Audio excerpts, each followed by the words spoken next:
Guwahati rail ষ্টেচনত অলপ time পাছ কৰি আছোঁ আৰু যাবলৈ হ'ব আৰু অলপ সময় বাকী আছে, তাকে অলপ মানে চাইছোঁ আৰু গুৱাহাটী ৰেল ষ্টেচন মানে অহা নাইতো, অলপ চাইছোঁ, অলপ কৰিছোঁ টাইমটো হোৱালৈকে।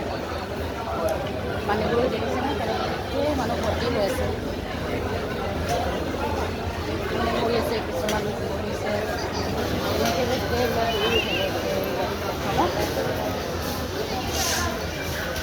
মানে মানুহ গুৱাহাটী ৰেল ষ্টেচনত বহুত মানুহ,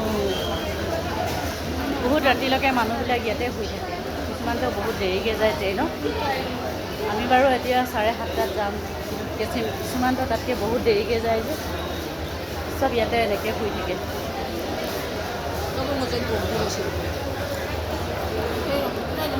বহুত ডাঙৰ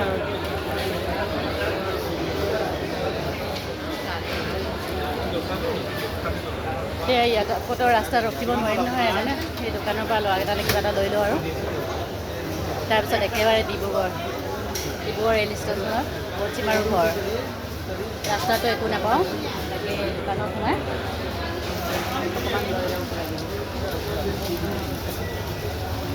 দুইটাই মাল আহে, 10টা আহিব, আকৌ ৰাতি 10টা আহিব।